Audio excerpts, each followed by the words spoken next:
makanan spesifik yang harus dihindari pada saat kehamilan tuh apa dok? Ada nggak? Makanan spesifik ya? Mestinya yang bikin memicu kontraksi ya. Misalnya kayak nanas, kayak gitu ya. Nanas muda itu beneran bisa memicu Iya, kontraksi. bisa. Kalau misalkan garam dok, dan mecin di MPASI, itu gimana dok? Kalau micin nggak deh ya. Oh iya, Nggak oke. lah ya, jangan. Kalau MSG jangan. Karena kalau dikasih MSG nanti dia overstimulate terhadap Mm-mm. rasanya, akhirnya dia nggak mau makan Yang yang biasa-biasa aja. biasa-biasa. Betul. Oh. Pada mau kemana sih? Gak usah kemana-mana. Udah, di sini aja ya. Tonton sampai habis.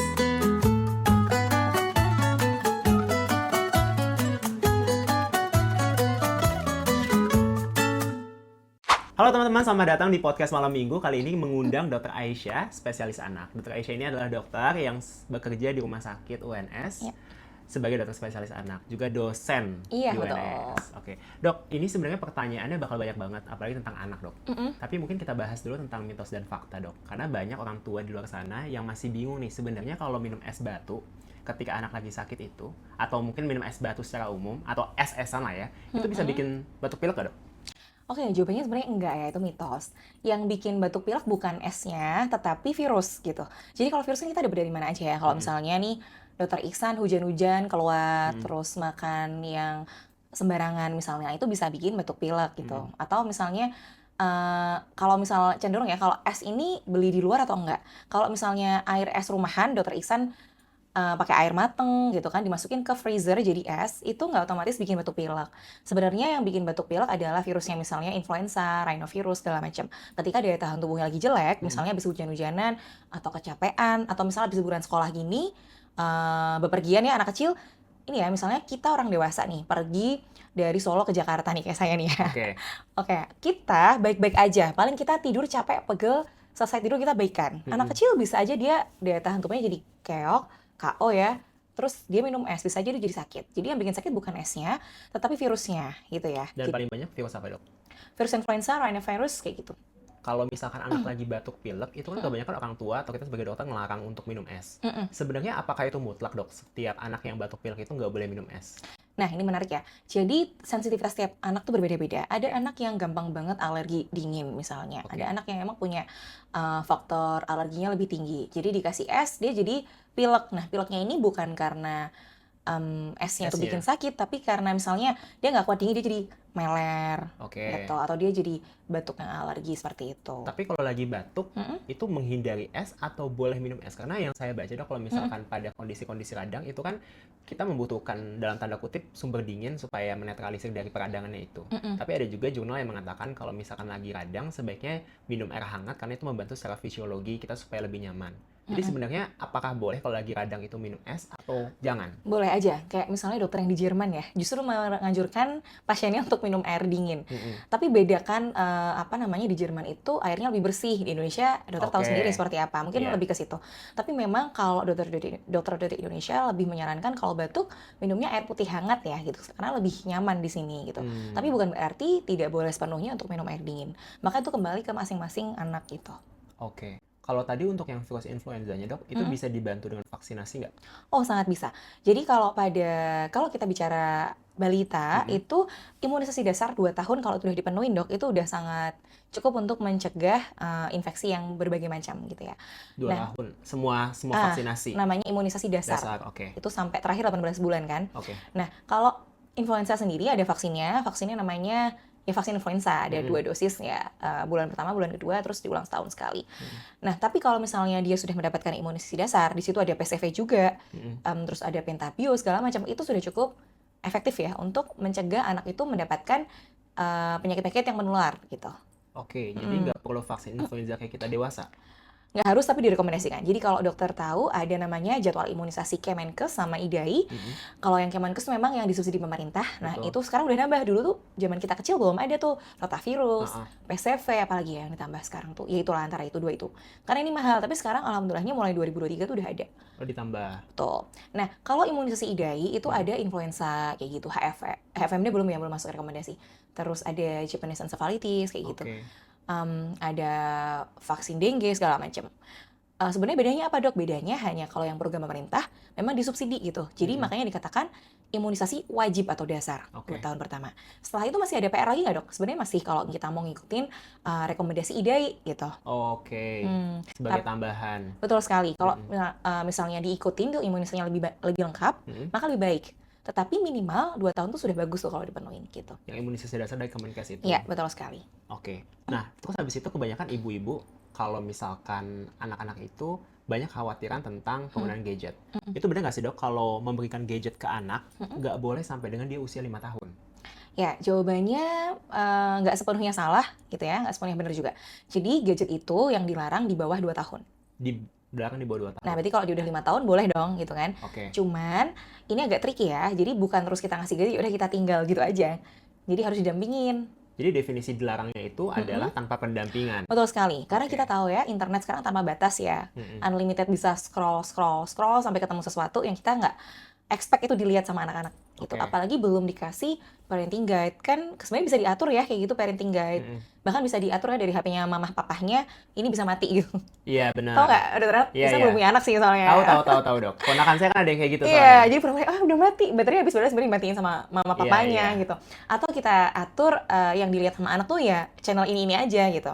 Oke. Nah, tapi bagi orang tua yang nggak tahu, sedihnya zaman sekarang tuh ada ya anak kecil yang udah dewasa banget ya, kayak Oke. gitu, yang mereka nggak tahu yang itu harusnya dilakukan orang dewasa, mereka lakukan karena mereka sudah terpapar sebelum waktunya. Jadi memang penting sekali pendampingan. Nah, selain itu, paparan screen time yang terlalu tinggi itu berefek jangka panjang pada menurunnya interaksi sosial ya dong. Jadi ansos nggak sih kalau dipanggil adek, dia asik sendiri, dia akan mengo, dia nggak akan noleh gitu, dia asik sendiri sama gadgetnya. Kedua, dia juga bisa kalau ini usia-usia perkembangan yang pesat-pesatnya alias di usia 2 tahun pertama atau sampai dengan 5 tahun, biasanya dia nggak terlalu pintar ngomong nih, ada gangguan bicara, Karena terlalu gangguan. fokus terhadap mainnya itu. Betul, dan dia kurang stimulasi dong. Iya. Dia kebanyakan nerima aja, cuma nonton aja, tapi dia nggak pernah nimpalin, nggak ada Menyalurkan. dua arah, cuma Iya, satu arah kan, satu arah. gitu.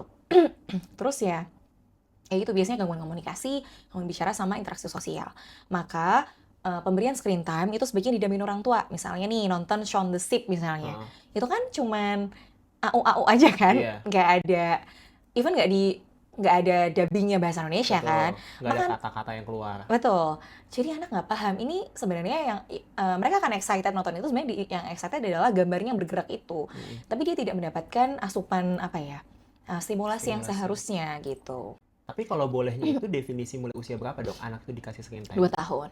Mulai usia 2 tahun. Kalau di bawah 2 tahun itu boleh, tapi dengan pendampingan atau nggak boleh sama Sebenarnya sekali? nggak boleh sama sekali kalau dari IDAI sama WHO. Oke. Sebenarnya nggak boleh. Tapi kalau video call, misal in case bapaknya tentara nih, saya punya pasien soalnya yang bapaknya Iya. tentara dan tugas di luar di Papua gitu ya.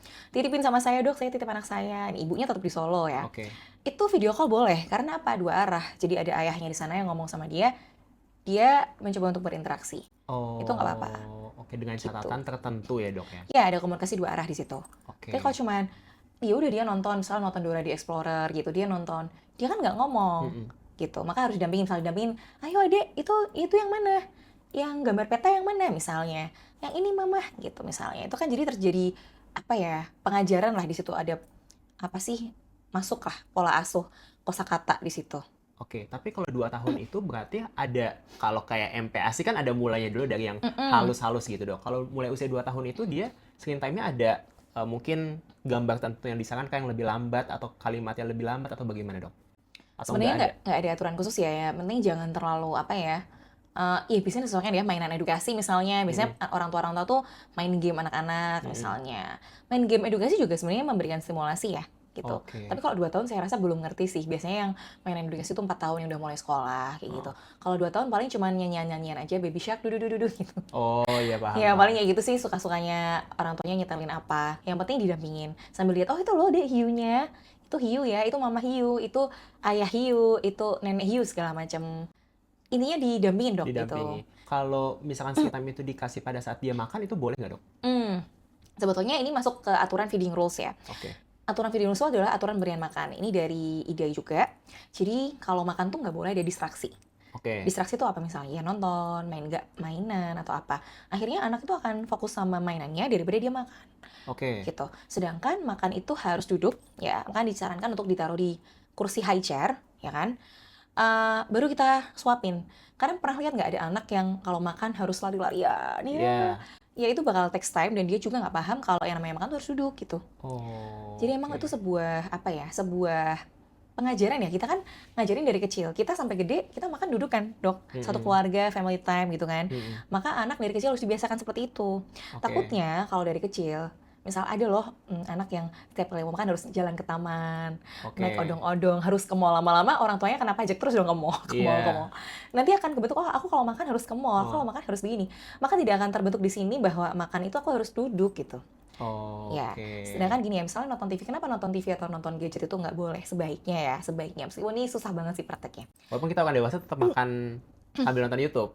Karena dokter udah Iya, gede, iya sih. Bener. dokter udah bisa membedakan yang akar dan yang Iya, batil gitu iya, ya. Kalau iya. anak kecil kan gini ya, misal, lagi ketawa-ketawa, lep gitu kan. Ah, Kaget dia oke. nggak ngerasain ngunyah gitu. Jadi kadang-kadang kita harus mengajarkan makan itu harus sambil ngunyah, oh dikunyah gitu, baru ditelan. Kalau dia sambil nonton atau dia lagi ketawa langsung lep, oh dia trauma. Nanti kalau aku ketawa lagi jangan jadi masukin lagi sama mamaku. Oh, I Itu nggak baik, itu see. bikin trauma makanan gitu. Jujur susah ya mengurus anak kecil ya. Nanti ya kalau udah punya anak. Karena salah satu stase yang paling susah menurut saya pediatri. Jadi Mm-mm. saya kayak, kalian entar dulu. Oke, Dok. Itu harus sabar soalnya. Iya, benar. Kemudian masalah tumbuh kembang lagi, Dok. Ini anak yang belum bicara mulai usia 2 tahun, itu apakah termasuk ada tanda-tanda mengalami gangguan perkembangan, Dok? Iya tentunya, tapi bicara ini luas ya artinya. Misal gini, kita lihat juga perkembangannya. Dia kalau misal ada suara, sebenarnya sejak bayi udah kita coba sih, kayak misal icik-icik gitu ya. Mm-mm. Icik-icik sejak umur 4 bulan, 6 bulan, dia noleh nggak? Biasanya anak kecil kalau dokter bawain mainan, cicik-cicik, dia akan nengok gitu kan. Oke. Nah, nanti harusnya dipanggil namanya usia 1 tahun gitu, 1 tahun udah boleh bisa ngomong papa mama. Jadi nggak terus serta-merta 2 tahun nggak bisa ngomong, oh berarti gangguan perkembangan. Pasti itu ada prosesnya dok gitu. Nggak mungkin kan orang tuanya tenang-tenang aja sampai umur segitu anaknya ada suara nggak noleh, ada geledek petir dia diem aja kan pasti Mm-mm. ketakutan. Mm. Kenapa dia denger gitu? Jadi harusnya orang tua tidak membawa dokter seterlambat itu gitu. Mestinya kalau orang tuanya pintar dan Mm. care gitu ya, anaknya kok nggak ngoceh ya? Kan itu ada prosesnya tuh. Mm. Waktu masih 3 bulan udah kuing kayak Mm. gitu kan.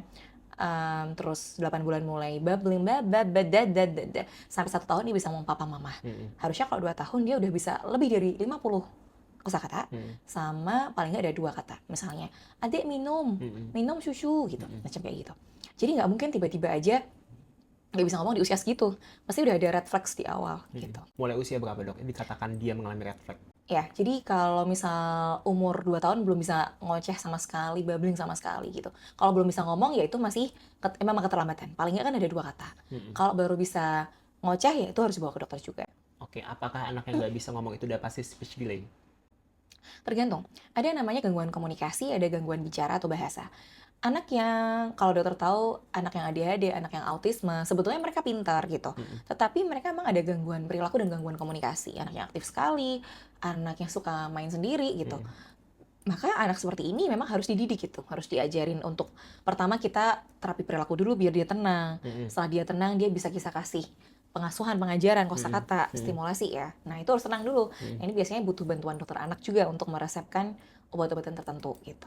Sambil nanti kita kerjasama, kolaborasi sama dokter rehabilitasi medik. Oh, oke. Tapi ini sih, Dok, sebenarnya saya juga agak cukup miris kalau misalkan orang tua tuh banyak yang nggak make buku pink. Padahal buku, KIA. iya, padahal buku pink itu atau buku kaya itu banyak banget ilmu yang ada dalam sana, termasuk red flag itu, yang bisa nunjukin kalau misalkan anak ini mengalami gangguan, ya langsung dibawa ke dokter Benar. gitu. Dan kebanyakan nggak dipakai. Ya, Jadi ada kalau modalnya tinggal conteng-conteng iya, aja tinggal ya. conteng-conteng aja. Padahal kalau misalkan kita kontrol ibunya atau kontrol anaknya, itu masih polos atau masih Bukunya ya. licin. Masih bersih banget ya. Iya, terus kadang suka dapat ilmunya dari kakek-kakek nenek-neneknya yang ilmunya mungkin nggak pernah ke-update gitu. Iya. Jadi kata orang tua.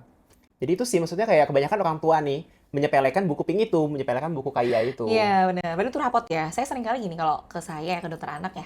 Ibu bawa buku KIA-nya nggak? Aduh nggak bawa dok. Padahal itu buku rapot yang itu menjadi satu bentuk komunikasi antara saya dokter anak nih misalnya Betul. sama Bu Bidan, sama dokter umum yang di puskesmas gitu. Heeh. Jadi oh saya tahu ini, oh ini ibunya memang sering rutin kontrol saat hamil ada faktor resiko apa, misal saya baru ketemu saat itu ya, Iya. saya baca itu plek langsung tahu gitu. Iya, betul. Jadi enak banget baca itu, oh imunisasinya nggak pernah nih, Masya Allah gitu. Ternyata nggak pernah diimunisasi, mungkin antara dia anti vaksin atau mungkin kadang-kadang seringnya ya, kalau nggak tahu, saya di Solo ya, itu ada ibu yang benar-benar tergantung sama orang tuanya. Bukan karena nggak mau vaksin, tapi dia mau ke posyandu atau ke puskesmas, terus diantar suaminya. Iya. Nah itu sedih banget sih. Akhirnya karena itu saya dampingin, saya laporkan ke bidan setempat, akhirnya diantar sampai ke rumah sakit, itu diantar sama orang puskesmas gitu. Oh, wow. Untuk memastikan anak ini nggak stunting dan imunisasinya lengkap. Gitu, nggak tahu kalau di Jakarta ada nggak program kayak gitu ya? Mestinya Kalau ada saya ya. kemarin di Bangka ada juga sih dok kayak gitu. Maksudnya kayak jatuhnya kita Pendampingan ya? pendampingan. Kita juga turun-turun gitu ke masing-masing rumah untuk mastiin ini misalnya udah lengkap apa belum. Gitu. Nah ini mungkin terakhir dok untuk masalah mitos dan fakta. Ya. Ini banyak banget orang tua yang menganggap ikan salmon lebih baik dibandingkan ikan kembung. Bener apa nggak dok? Ya, kalau secara memang harganya jauh lebih Mahal. mahal ya. Saya Lebih tadi eksklusif. iya, kalau ikan kembung itu 25.000 sampai 35.000 udah dapat sekilo. Sekilo tuh benar. 8 sampai 10 ekor. Uh-uh. Ikan salmon sekilo 300.000. Memang kalau secara rasa enak-enak ikan salmon ya. Oke. Saya lebih suka ikan kembung sih dok. Oh gitu ya, lokal-lokal aja Iya, ya. lokal-lokal Iya, iya. Tapi secara nutrisi untuk anak ya, kita bahasnya untuk anak ya. Omega 3 yang penting banget buat perkembangan otak itu lebih tinggi di ikan kembung ternyata. Oke. Itu jadi 2,6 gram. Kalau yang ikan salmon hanya 1 sampai 1,8. Jauhnya beda. Iya, jauh lumayan, banget. lumayan, iya. 1,8 sama 2,6. Oke. Gitu. Terus selain itu ada proteinnya, lemak. Tapi kalau apa namanya, lemak sama kolesterolnya lebih rendah di ikan kembung. Sebenarnya kalau buat kita yang orang dewasa, lemak sama kolesterol kita nggak butuh-butuh banget. Tapi untuk anak memang lebih dibutuhkan ya untuk Betul. perkembangan otak gitu. Jadi kalau ngomongnya omega 3 lebih tinggi di ikan kembung gitu dok. Kenapa omega 3 itu penting buat anak dok? Ya, dia penting sekali untuk perkembangan otak. Jadi kalau misalnya otak anak itu kan masih berkembang pesat. Kenapa dikatakan 1000 hari pertama kehidupan? Karena pada saat 2 tahun pertama, dari janin sampai dia umur 2 tahun, itu volume otaknya berkembang 80%.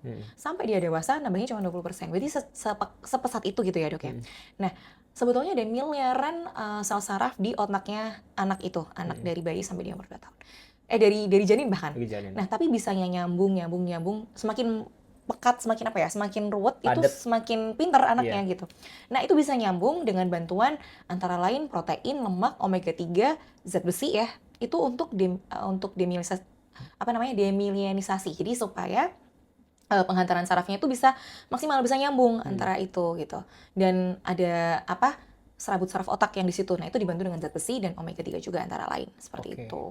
Jadi itu penting gitu. Kalau zat besi itu dok, juga kebanyakan orang tua kan nggak tahu nih pemberian zat besi pada anak, kan dikiranya cuma buat perempuan usia sekolah aja. Kalau zat besi bagi anak itu mulai bisa dikasih di usia berapa dok? 6 bulan. Oh, kalau kebutuhannya dari bayi udah ada dok. Tapi kan 0 sampai 6 bulan sudah dipenuhi sama ASI gitu. Nah, ketika dia menginjak usia 6 bulan itu kebutuhannya meningkat jadi 11 mg per hari gitu. Gitu. Karena kebanyakan keskip tuh, kebanyakan kasih vitamin D tapi zat besinya nggak dikasih. Iya betul, maka rekomendasinya IDA itu diberikan mulai 2 bulan, 4 bulan lah ya, itu suplementasi zat besi, terutama bayi yang hanya diberikan ASI. Karena kalau dari ASI aja udah menurun lama-lama. Saya kira zat besi itu cuma untuk perkembangan tubuh secara general aja, ternyata ada hubungannya ke otak ya dok ya? Ada. Gitu. Maka anak-anak yang anemia zat besi itu pasti akan berpengaruh sama pertumbuhannya juga, sama perkembangannya. Gitu. I see. Oke. Kalau sekarang dok, mungkin ini banyak juga orang tua yang masih belum tahu di fase-fase pertama kehidupan anak, di fase kehamilan terutama.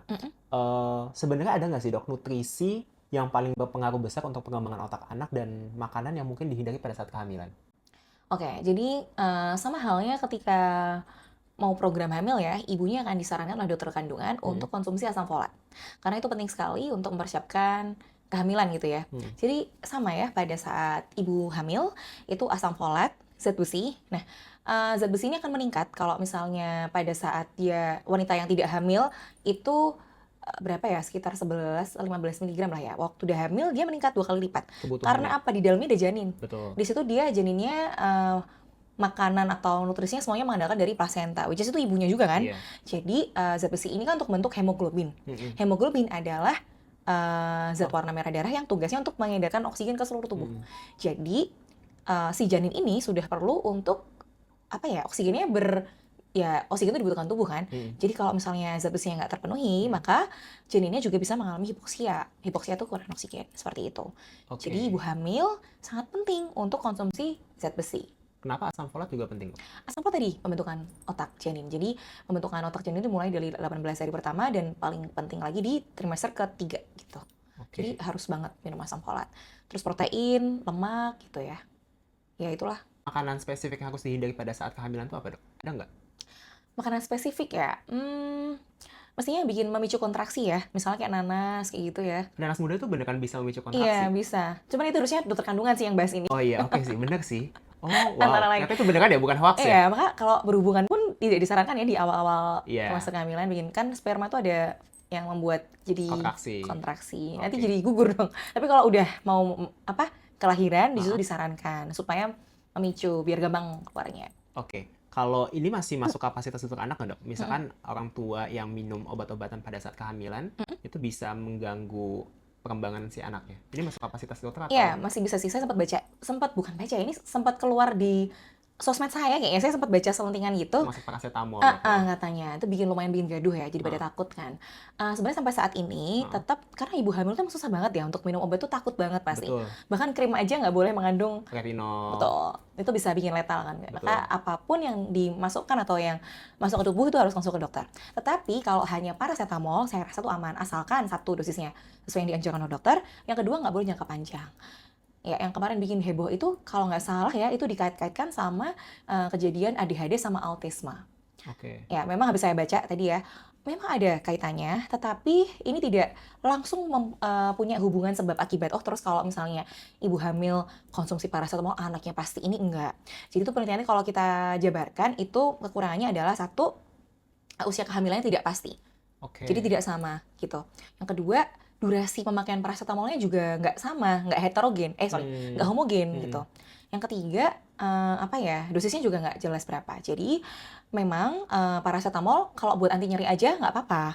Panas nggak apa-apa. Betul, kalau emang lagi demam, misalnya mastitis nih, buat nyusuin terus mungkin salah menyusuinya, perkataannya salah, akhirnya bengkak itu payudaranya atau sampai mastitis.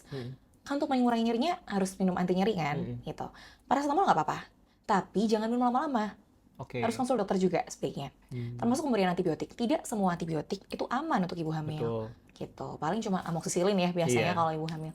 Jadi ibu-ibu semua kalau misalnya lagi hamil nggak apa-apa minum paracetamol karena dari hasil penelitian itu tidak bisa kesimpulannya kita ambil secara generalisir gitu loh untuk semuanya. Betul. Gitu. Jadi tetap nggak apa-apa. Dan ini masih bisa direkomendasikan oleh dokter. Terus mau ngasih apa kalau nggak paracetamol? Iya, benar. Kita juga bingung. Terus kita kasih doa doang, doa kan nggak mungkin. Kasian dong kalau Iya. ya.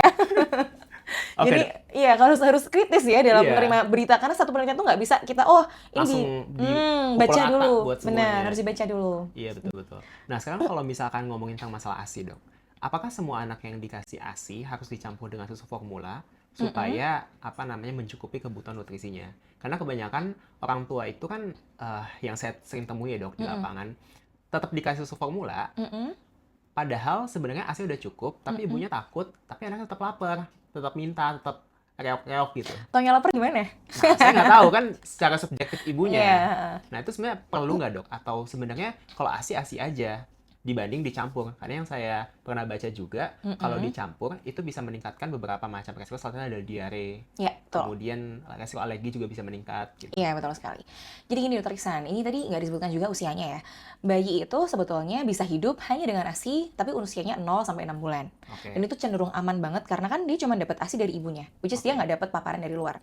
Begitu dia menginjak usia 6 bulan, dia tidak cukup lagi diberikan ASI. Dia harus makan, ya kan? Karena ASI-nya kalau kita pasangan ASI aja, dijamin dia akan kurang lama-lama stunting. Maka disinilah waktunya baru nempel ASI. Tapi kalau kita ngasih makan dari luar, pasti kepapar lah sama udara, kepapar lah sama bakteri, virus, segala macam. Jadi ada resiko untuk terjadinya diare, mual muntah, segala macam. Nah, pertanyaannya Dokter Iksan, apakah pemberian ASI harus ditemenin susu formula? Ini tergantung ya. Kalau misalnya sudah mulai pemberian makan, maka ASI-nya akan berkurang proporsinya. Jadi kalau 0-6 bulan 100% ASI, ya 6 bulan sampai 8 bulan itu sudah 70% ASI, 30% MPASI. Nanti usia 9 bulan 10 bulan 50%, 1 tahun mulai 30% ASI atau sufor. Ya kalau bisa ASI aja sih. 70% makan. Jadi jawabannya, kalau misalnya ASI-nya ini menurut ibunya tidak cukup. Tapi tidak cukup ini harus lihat-lihat juga ya. Iya. Bukan berarti Pipisnya. betul, kecukupan ASI kita lihat dari berat badannya harus meningkat. Mm-mm. Kalau 3 bulan pertama kehidupan itu naiknya 1 kilo, 0,750 gram sampai dengan 1 kilo. Mm-mm. Habis itu 3 bulan berikutnya nanti naiknya sekitar 600, 3 bulan berikutnya lagi 450, 3 bulan berikutnya lagi 350 dan seterusnya lah ya gitu. Oke. Jadi ngikutin kurva aja lah. Tapi kalau misalnya itu nggak naik dan itu nggak naiknya paling nggak 2 kali atau 3 kali pengukuran setiap bulannya, makanya tuh harus ada intervensi dari dokter. Nah, pernah dengar namanya susu PKMK? Enggak. Susu pangan olahan medis khusus gitulah. Jadi susu tinggi kalori. Oh iya, itu tahu. Itu PKMK, itu Oke. sebuah istilah. Jadi pangan olahan medis khusus gitu. Jadi itu bukan susu biasa, tapi sebenarnya susu itu adalah susu medis. Jadi harus pakai resep dokter. Mm-mm. Maka tidak ada dokter akan temukan di Jualan retail. supermarket gitu. Adanya di apotek karena harus pakai resep dokter. Karena apa? Kalau misalnya dia minum sesukanya, dia nggak tahu rumusnya gimana harus diberikan berapa banyak, nanti resikonya bisa overfeeding. Betul. Takutnya anaknya cuma minum susu aja, nggak mau makan nasi, nggak mau makan MPASI-nya gitu. Oke. Jadi boleh diberikan sufor kalau memang ASI-nya ibunya nggak mencukupi. Biasanya kalau udah wanita karir nih, udah mungkin pas cuti full ASI. Nanti kalau udah kerja dia nggak bisa lagi mompa dengan maksimal dan anaknya udah mulai makan. Jadi mungkin udah mulai dikasih sufor. Tapi saya tidak menganjurkan ya untuk terus dokter Aisyah berarti pro sufor dong. Bukan begitu, tapi Ada kita indikasinya. betul ada indikasinya dan kita mencarikan solusi dong. Betul. Saklek banget masa harus ASI, ntar orang ibunya stres nanti. Iya. Aduh berarti harus ASI aja dong dok. Iya. Ya kita boleh kok kasih sufor kalau memang dirasa ASI-nya nggak cukup. Mm-mm. Gitu. Tapi tentu memaksimalkan pengeluaran ASI jauh Betul. lebih baik Jauh lebih baik untuk karena ibu dan anaknya. betul sekali dok. Jadi anak yang dikasih ASI sama nggak dikasih ASI itu beda kecerdasannya. Jadi ternyata dari hasil penelitian itu menyebutkan anak yang dikasih ASI itu jauh lebih cepat bisa jalan, bisa ngomong gitu.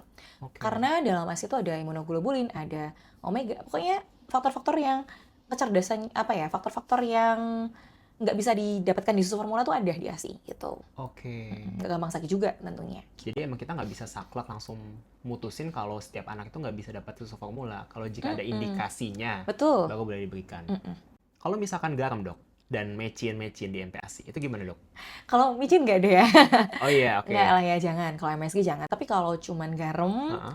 nah gula itu katanya yang direkomendasikan nggak boleh nih di bawah 1 tahun. Oke. Tapi ini berbagai sumber beda-beda ya. Tapi kalau Oke. idealis sih menyebutkan tidak disarankan untuk memberikan gula di bawah 1 tahun. Tapi kalau garam nggak apa-apa. Berapa banyak, dok? Sekitar 1/4 sendok teh gitu. Karena gini, dokter Isan, nalarnya gini. Dokter Isan pernah tahu nggak makanan MPASI 6 bulan gitu kayak apa bentuknya?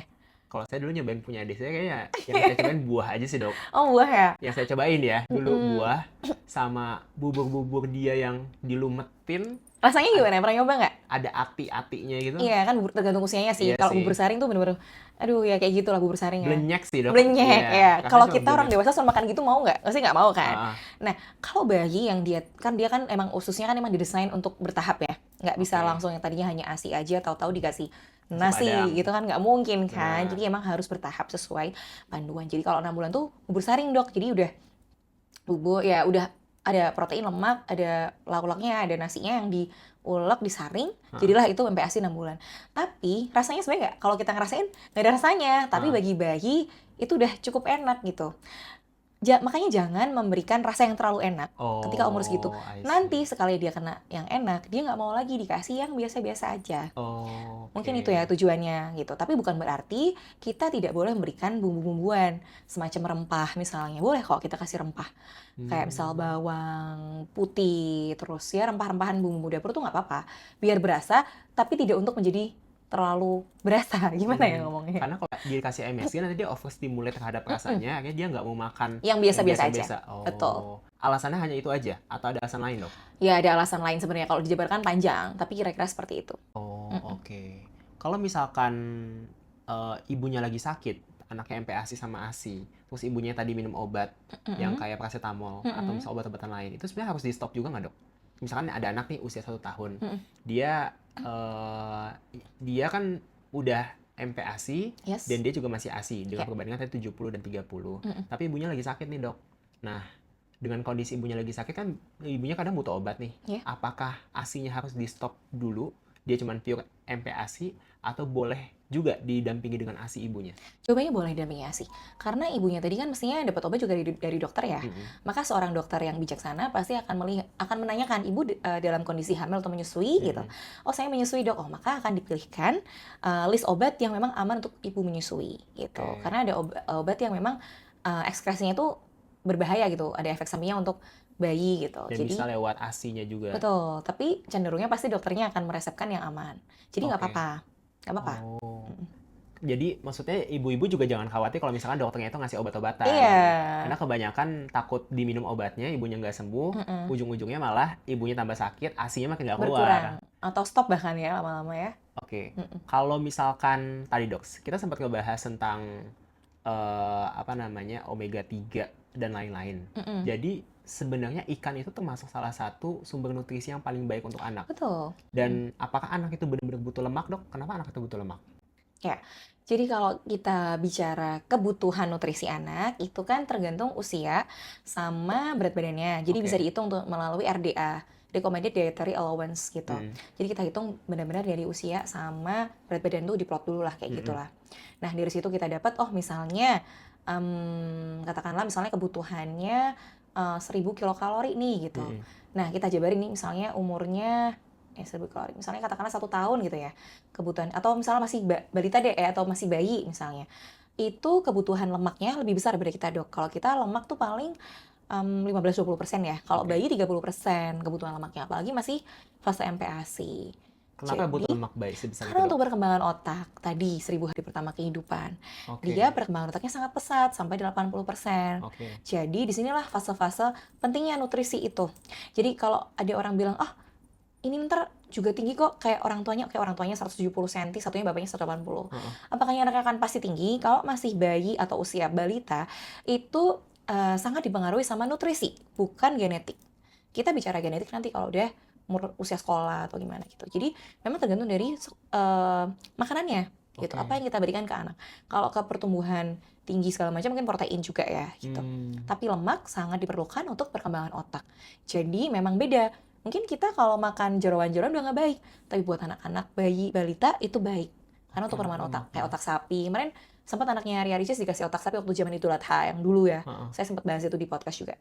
Nah itu sempat ditanya saya sama wartawan. Itu baik. Tapi mungkin buat kita itu kurang baik karena lemaknya tinggi. Karena emang anak itu butuh, yang saya pahami ada 4 sih, Dok. Nutrisi, stimulasi, pola asuh, vaksinasi. Benar. Iya, anak itu Benar butuh banget. 4. Jangan lupa stimulasi juga ya. Cuma anaknya dikasih makan yang enak-enak, yang bagus, tapi nggak pernah diajarin. Iya, benar. Anak nggak bakal bisa ngomong kalau kita nggak pernah ngajarin ngomong. Nggak mungkin tahu-tahu bisa ngomong, "Papa, Mama, aku mau minum." Harus diajarin. Makanya jadi orang tua tuh harus siap. Iya. Jangan cuma bikin-bikin doang. Iya. Jangan cepet-cepet nikah juga ya kalau belum siap ya. Belum siap. Cepet kawinnya tapi nggak nikah-nikah. Halo. Saya nggak ngomong. Udah dikat aja deh. Oke. Tadi kan kita udah ngomongin, Dok, masalah MPASI, masalah ASI, sama masalah tumbuh kembang dari awal kelahiran. Nah, kalau secara umum, tumbuh kembang anak itu sebenarnya ada nggak sih, Dok, fase-fase yang bisa dikatakan tadi perlu dipantau lebih dalam, atau mungkin fase-fase yang bisa dikatakan ini anak kayaknya red flag deh. Gitu. Ya, jadi sesuai dengan istilahnya ya 1000 hari pertama kehidupan, maka disitulah fase-fase pesatnya perkembangan dan pertumbuhan anak. Jadi seorang orang tua yang bijaksana harusnya memonitoring, memantau juga. Oh, pertumbuhannya ini sesuai, kalau punya buku pink tadi kita bahas di awal ya, itu lihatlah di KMS-nya. Kurvanya bagus nggak? Nah, biasanya anak yang pertumbuhannya terganggu, perkembangannya akan terganggu juga. Gitu. Karena kan dia nutrisinya nggak oke nih. Berarti dia nggak dapat asupan protein lemak yang cukup untuk perkembangan otaknya. Sehingga perkembangannya kemungkinan besar akan terganggu. Itu sering terjadi kayak gitu. Tetapi ada juga yang nutrisinya oke-oke aja, tapi perkembangannya terganggu atau terhambat. Nah, ini bisa jadi karena stimulasinya kurang. Tadi kita bahas juga nutrisi, stimulasi, pola asuh, vaksinasi. Karena kalau ininya lengkap tapi nggak pernah divaksin, bisa aja dia sakit. Kalau sakit turun lagi beratnya. Kalau misalnya makannya udah bener, tapi nggak dikasih stimulasi, yuk nggak bakal pinter gitu kan. Apalagi di pola asuh. Misalnya orang tuanya suka marah-marah, ya kan? Dimarah-marah terus nggak pernah dikasih dukungan, anak nggak merasa aman, maka dia perkembangannya juga nggak akan baik. Gitu. Anaknya akan rendah diri, nggak punya percaya diri. Apalagi anak laki-laki ya, dia disuruh maju ke depan dia nggak berani. Ibaratnya penakut lah gitu. Karena apa? selama di rumah tidak pernah mendapatkan nurturing yang bagus. Rasa aman dan lain-lain. Betul. Jadi semua ini berkesinambungan. Kembali ke pertanyaan Dr. Iksan tadi ya. Gimana tadi Kalau kalau red flag atau red flag 2 tahun? red flag, Ya, jadi perkembangan anak usia 2 tahun atau perkembangan secara umum itu kita lihat dari satu, kemampuan bahasa dan bicara, kemudian motorik kasar, motorik halus, sosial, emosional, atau personal sosial ya. Nah, kalau misalnya dikatakan red flags itu adalah, mungkin ada yang nggak tahu ya red flags itu apa. Red flags adalah bendera merah. Jadi, orang tua harus waspada ketika 2 tahun dia belum bisa ngomong apa-apa, 2 tahun dia belum bisa berjalan, 2 tahun dia ketemu orang banyak dia nggak mau serawung kalau orang Jawa, nggak mau bergaul. Ya, nggak mau bergaul lah gitu, kayak dikit nangis gitu lah, tapi tergantung pernah dipaparkan atau enggak. Atau kemudian ya itu sih yang paling besar gampangannya gitu. 2 tahun belum bisa jalan, ya masih duduk aja bisanya, masih merangkak, belum keluar kata-kata sama sekali, terus dia tampak tidak interest untuk bertemu orang lain gitu. Itu sebuah red flags, bukan sebuah ya, itu adalah red flags dari perkembangan anak usia 2 tahun secara garis besar. Dan harus langsung dibawa ke dokter supaya bisa diintervensi. Betul, sebaiknya dibawa ke dokter karena penyebabnya bisa karena tadi juga nutrisinya bermasalah, bisa karena stimulasinya kurang, atau ini ada yang salah nih sama pola asuh orang tuanya. Mungkin orang tuanya kerja semua, akhirnya dititipin lah sama ART. Ini bukan sering ya, saya beberapa kasus menemukan nih di Sering sih dok. pasien saya sendiri. Beneran nih sampai aku mau cerita ya. Jadi orang tuanya dua-duanya kerja nih, jualan lah, wira swasta jualan, terus anaknya tuh dititipin ke tetangganya. Dan ternyata tetangganya tuh suka bentak-bentak gitu, sampai nggak tahu sampai ada fisik atau enggak, aku nggak tahu ya. Akhirnya anak itu ketika ketemu orang dewasa tuh sampai ketakutan gitu. Gitu. Jadi pada akhirnya ibunya itu akhirnya merelakan pekerjaannya, bilang sama saya, "Udah dok, sekarang saya mau ngurus anak saya." Karena ibunya tuh dijulitin nih sama orang-orang pas arisan keluarga atau halal bihalal keluarga tuh, "Anakmu kok umur segini kok nggak bisa ngapa-ngapain tuh," kayak gitu. "Anakmu gini." Akhirnya tuh ternyata jadi toksik ke pikirannya. Akhirnya dia memutuskan untuk, ya udah nih anakku tak urusin dulu gitu. Urusin dulu, nanti ketika sudah sembuh traumanya baru dia bekerja lagi. Itu sepenting itu memang. Walaupun orang tuanya orang mampu gitu. Tapi ternyata dia percayakan, saya tidak bilang semua tetangga yang dititipin tidak baik ya. Tapi itu kasuistik, dan ternyata ketika kita mempercayakan anak kita ke orang lain itu tidak akan sama seperti bagaimana kita merawat anak kita sendiri. Itu dilematis juga sih dok. Betul, ke mertua atau ke orang tua kita aja itu juga akhirnya dimanja kan. Betul. Gitu. Jadinya juga nggak akan sebaik kalau kita rawat sendiri gitu. Oke, ini mungkin pertanyaan terakhir dok. Untuk stimulasi yang tadi kita sempat sebutin, sebenarnya ada nggak sih stimulasi yang baik atau stimulasi spesifik yang khusus yang dia baik untuk pengembangan motorik, sensorik, dan sosial anak? Oke. Atau ya udah sesuai mungkin dengan usianya atau gimana dok? Atau mungkin tetap harus sejak dia bayi, bahkan ya sejak dia bayi 3 bulan itu kita udah paling nggak dia bisa megangkan kepala, maka harus ada namanya tummy time, ditengkoropin gitu supaya dia bisa megangin kepala. Abis itu lama-lama dia bisa naikin bahunya. Mulai itu motorik gitu. Tummy time dari lahir juga nggak apa-apa sebenarnya. Kan juga mengurangi perut yang kembung habis nyusuin tuh disarankan tummy time. Megangin kepala ini, terus nanti merangkang, ongkang-ongkang kalau orang Jawa ya, nggak tahu di Jakarta apa sebutnya. Jadi kayak kuda-kuda, kakinya gerak-gerak gitu, udah mau berangkang dia. Habis berangkang, ini udah kuat kan, berarti mulai bisa rambatan di usia 7 bulan, 8 bulan. Rambatan itu disarankan pakai pegangan yang setingginya dia. Misalnya kursi yang pendek, atau mungkin kita bisa belikan push walker. Kita pernah bahas baby walker ya di podcast yang sebelumnya. Nah itu nggak disarankan. Karena kakinya jadi nggak bisa ngerasain tapak. Betul, dia udah ngalir sendiri gitu loh. Iya nggak sih? Kan jadi rodanya udah bergerak sendiri kan. Dia cuma ujungnya doang kakinya. Betul, jadi kalau ada bahaya dia nggak akan aware. Jadi itu perangsangnya itu kalau motorik ya. Lama-lama dia bisa jalan. Nah kalau mau netah bayi itu nggak boleh begini dokter. Netah itu megang? Bantuin jalan. Nggak boleh dari atas begini, kan sering yang dari atas kan orang tua lebih tinggi dari belakang ya orang tuanya? Dari belakang, jadi misal ada barang ya, ini bayinya hadap sana. Dia gini kan? Kita dari belakang, pegangin dia dari belakang. Oh, megang keteknya? Iya, dari belakang. Oke, megang kucing berarti kan, angkat kucing. Iya, dia nggak boleh. Saya punya kucing dok, anak saya kucing. Oh gitu ya? Nanti punya anak sendiri ya, udah waktunya. Oh, gitu. Jadi megangnya gitu. Lama-lama supaya dia seimbang, jadi jangan dari atas. Atau disuruh pegang aja, suruh pegang tadi push walker, jadi tetap buat tekannya dia. Daripada pegangan lemari atau kursi gini kan bahaya. Terus kasih tempat yang lapang, maka sediakan tempat yang lapang, kasih playmate yang empuk supaya kalau jatuh dia nggak sakit. Oke. Terus juga ya kalau misalnya lagi belajar gitu, kadang-kadang papa mamanya tuh kayak, biasanya mamahnya nih kayak jatuh langsungnya kayak gitu. Heeh. Jadi apa ya, upayakan untuk mengencourage anak untuk jadi pemberani. Jadi kalau jatuh ya udah jangan Jangan jangan tega-tegaan. betul, biarin Iya. jadi berdiri sendiri nggak apa-apa. Tapi Iya. tetap kita peluk, tapi jangan yang teriak-teriak gitu loh. Itu Oh, menyebabkan jangan anak, menyein gitu. apalagi anak laki-laki ya, nanti Hmm. mindsetnya jadi apa sih, kayak penakut gitu loh, Mm-mm. dikit-dikit nangis gitu. Oh. Sebenarnya ada loh penelitian yang anak tuh dibiarin sampai dia berdiri lagi, itu nggak apa-apa, jadi lebih pemberani dia daripada yang langsung dibantuin orang tuanya, ayo sayang, ayo bantuin mama gitu. Itu Oh. akan berbeda nanti Kayaknya saya hasilnya. dulu gitu deh, Dok, kayak jatuh. Oh. Gitu. Begitu Oh kan? nggak apa, kalau Mungkin orang misalnya, tua saya jatuh. Oh, oh jatuh. iya jatuh Iya, nggak apa, udah. ya udah berdiri sendiri. Berdiri sendiri.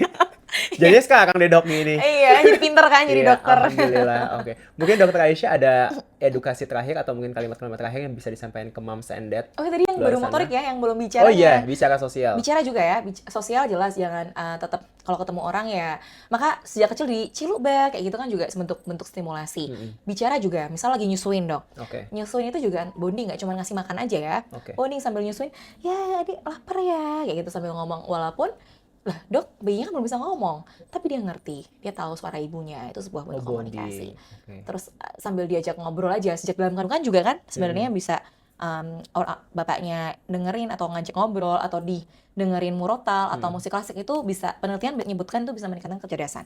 Jadi kalau stimulasi bicara tetap harus kita kasih apa ya dok ya, ngobrol juga dua arah walaupun dia belum mudeng gitu. Mm-mm. Nah, sampai nanti sesuai apa namanya milestone-nya, going 3 bulan, mulai babbling 6 bulan 8 bulan sampai ngomong papa mama 1 tahun, 2 tahun 2 kata gitu. Itu semua proses, nggak mungkin tiba-tiba anaknya bisa ngomong. Oke. Jadi nggak bisa kita berharap anak itu bisa pintar sendiri, harus ada stimulasi Stimulasi. gitu. Kalau alat-alat yang biasa dijual-jual gitu dok, yang kayak pencet-pencet gitu, itu berpengaruh? Nah, Kan? mainan edukasi Iya. pilih-pilih juga ya. Jadi pilihlah mainan edukasi yang nggak terlalu ramai banget. Misalnya ada yang lampu kelap-kelip, ada suaranya, itu justru ternyata nggak baik gitu buat Oh perkembangan. gitu. Jadi pilih ya yang apa ya, yang mungkin mainan yang Lego itu bagus atau puzzle. Kalau tergantung usianya sih ya, Iya. tergantung usianya, atau semacam icik-icik atau mainan yang gantung, itu udah lumayan lah untuk membuat dia fokus gitu. Oh, oke. Berarti pada dasarnya adalah pertumbuhan-perkembangan itu memang membutuhkan banyak aspek. Ada nutrisi, stimulasi. Yang Pola stimulasi itu harus asuh. pola asuh. Stimulasi itu harus dibangun dari kehamilan bahkan. Stimulasi, iya, Ya, antara lain. karena tadi ibunya harus ngomong ke anaknya dan lain-lain. Boleh, Itu kan udah kerasa bikin tuh nendang. bonding. Oke, mungkin Dr. Aisyah ada edukasi kepada moms and dad atau mungkin kalimat-kalimat yang pengen disampaikan? Oke, untuk mom and dad yang punya anak kecil, yang lagi punya balita atau punya anak umur 2 tahun, 3 tahun yang dikatakan terrible atau teenager, harus sabar-sabar ya. Itu fase-fase apa ya, autonomi ya, berkembang pesat otaknya, jadi suka ngelawan, nantang gitu tuh harus sabar-sabar. Tapi memang yang kita berikan sekarang itu akan kita tahu di masa depan. Jadi ya harus banyak sabar, jangan lupa tadi ya nutrisi, stimulasi, pola asuh sama imunisasi gitu. Jadi anak kita itu butuh sekali kita karena mereka nggak bisa hidup sendiri. Jadi kita sebagai orang tua harus memfasilitasi anak supaya dia bisa mendapatkan apa ya, haknya sebagai anak untuk sehat ya, untuk sehat dengan imunisasi. Jangan lupa nutrisinya. Jadi jangan sampai anak kita itu kalau misalnya mama papa atau mom and dad mengalami kendala dalam memberikan makan, misalnya anaknya GTM, jangan lupa untuk konsultasi ke dokter spesialis anak. Jadi jangan biarkan ketika mama papa atau mom and dad menemukan red flags ya, entah itu di perkembangan atau di masalah pertumbuhan, dan mom and dad biarkan aja, nah itu adalah sebuah kesalahan yang nanti akan menjadi bom waktu di masa depan. Jadi segera temukan, dan kalau ada masalah konsultasi aja ke ahlinya. Mungkin itu Dr. Iksan. Terima kasih Dr. Aisyah atas waktunya. Itulah teman-teman podcast kita hari ini. Semoga bermanfaat ilmunya dan sampai jumpa di podcast berikutnya. Bye-bye. Dah.